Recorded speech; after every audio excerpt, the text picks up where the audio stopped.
You know what? YouTube is conducting an investigation, formal investigation, trying to find out who Cool Queer, I'm gonna call him Cool Queer Cat is. Cool Queer Cat, because he's queer. So I arranged for YouTube. I contacted the company to do an investigation into who he is. So just so you know, just FYI, whether or not they're going to do it, I mean, they're, you can't, people are sometimes lazy, last days ago, and half-assed stuff. So who knows? But I reported it and sent him for an investigation into his identity. So I just want to put that out there first and foremost. Secondly, I'm transparent. Too transparent, and I'm gonna explain what I mean by transparent. Got steak and shake for supper.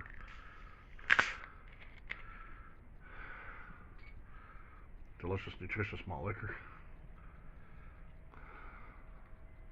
Some people say the star of the show. Well, I'm the star of the show, even though I'm a pinhead.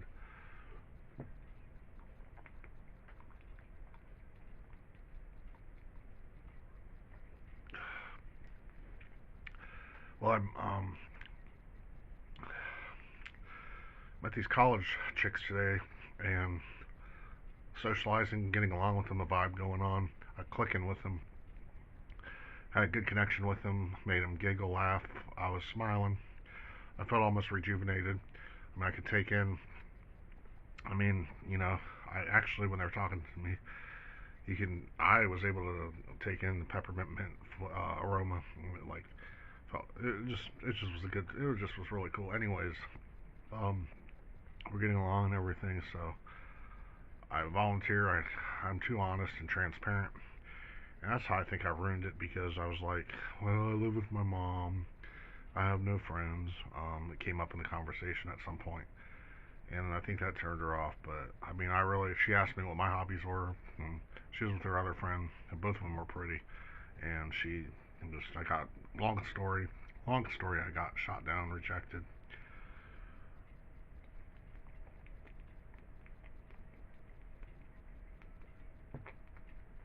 And it always happens that way because I was too transparent. I shouldn't. I don't know how to talk. I say the wrong things to girls. I'm not confident. I'm no swag. I mean, I can't lie. I can't act like I'm rich, and I can't.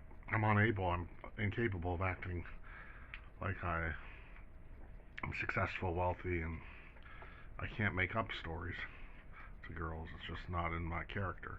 It's so out of character. I would be too uncomfortable. Plus, I'm kind of awkward with girls. I get nervous, especially when I'm around pretty girls. I fold up. I get nervous because I feel like I'm gonna get rejected, and I feel like they're out of my league, and I feel like I'm inadequate. I'm ugly. Even though mentally I feel like I can uh, be with a 25 or college girl, 25-year-old or 26-year-old.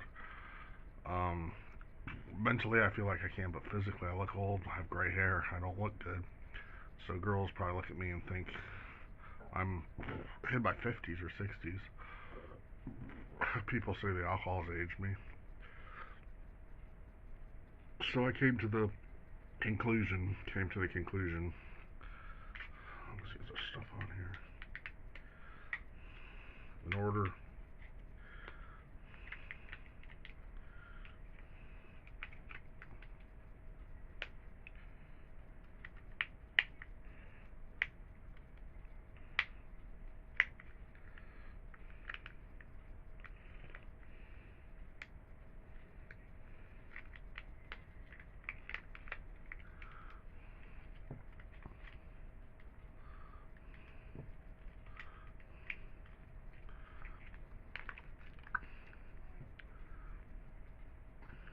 to find me a play bunny, play toy, I'm gonna have to probably go after a 55 or up.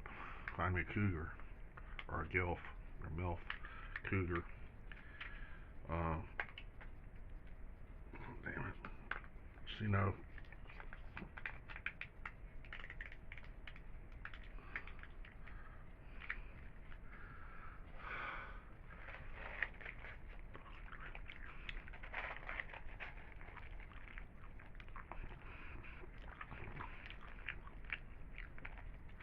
fries for appetizer.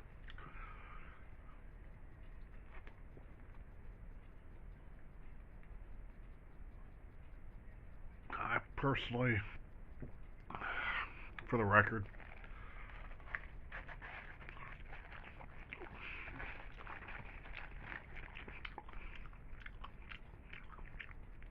French fries be good. Every time I got TMJ. Every time I close my jaw, it hurts really bad. I got a lot of health problems: liver, aggravation, stress. Um, I'm gonna go after all my life. The only girls that I ever got along with the most, or ever got along with, black girls, African American girls. I'm gonna find me a old African American, 60, 70-year-old. Last girl was with Carlotta. She was black and she was probably in her 70s, and we got along. We went out to lunch.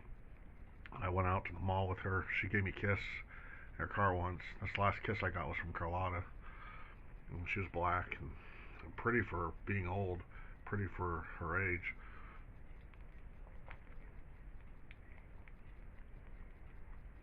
I used to call her up, and then they were like, don't call. They were like, someone answered the phone, kind of threatened me. They're like, don't call her anymore. I'm like, what the fuck?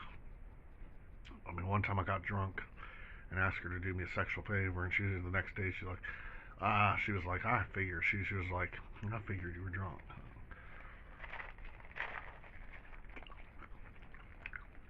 That was like 8 or 7 years ago. I haven't talked to her in about 7 years. But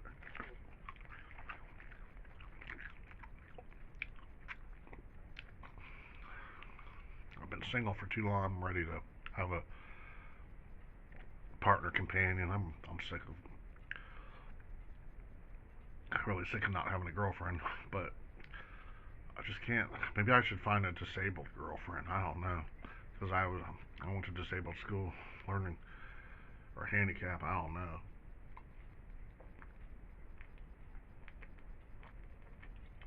I hate going to bars because I hate going places by myself.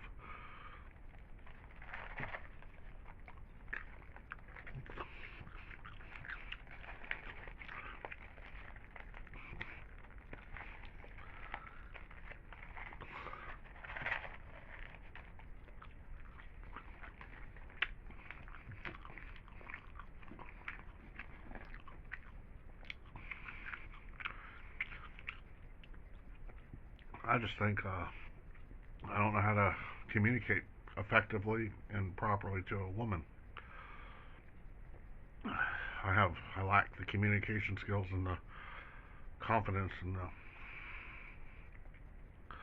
Cause sometimes you gotta put on a front, or you have to finesse things. Sometimes to score, and I just don't have what it takes. I'm just old school, old fashioned. I have an old soul. I'm Republican, conservative. I just can't help that. And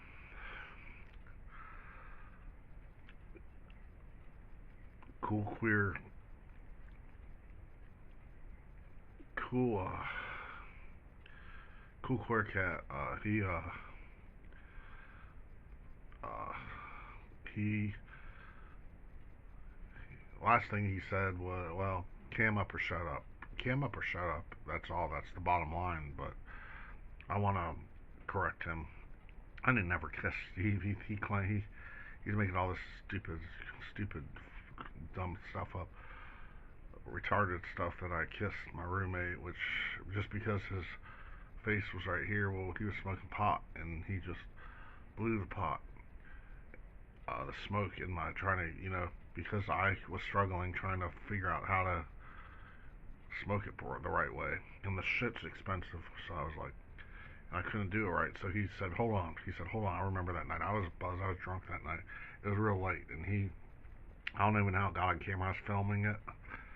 Yeah, I was filming because it was just him and me there, because he paid me $50 a week to live with me because he was homeless, and I felt sorry for him. And he was living out of his truck, and one time going to work, his fucking mustache was frozen with icicles coming down. And so, this goes years ago. Old job. I didn't have a car. Every morning he'd drive me to work. We worked at the same joint, but every night he'd smoke pot and drink light beer. And he liked the same kind of TV shows I liked, but we hung out and drank. We were like drinking buddies, kind of. He was fun to hang out with. And anyways, he had a girlfriend. And he had a family. Actually, had kids. And he had an old lady. He had an old lady, so he was definitely into girls. I mean, he took me to Monster Truck one time with his ex-wife, and he was definitely straight, like I'm straight. But just to clarify, I shouldn't even have to say that, but because of bozos on here, dubbos are saying elsewhere. Anyways, so I was drinking that night, and he wanted, he was like, it's like a carburetor on that thing he was smoking. So it was past 11 at night, and he was like, let me show you. And Steve was like, come here, come close. So he went, and I was nervous. I was like, what the fuck? Because my face was like, even drunk, I was like, what the fuck? My face was close to his, and I was like uncomfortable.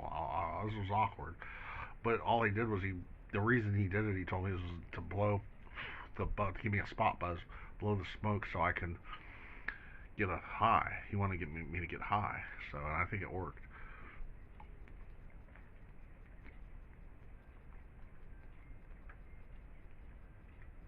I mean, I've never been a cigarette smoker. I mean, every time is when he lived with me, where he'd smoke regular, ordinary cigarettes. I'd get drunk at midnight. I'd take, for some reason, the cigarette would be in the ashtray. I'd just take a cigarette and start puffing it for no good reason. I don't even know why I did it. I just did it.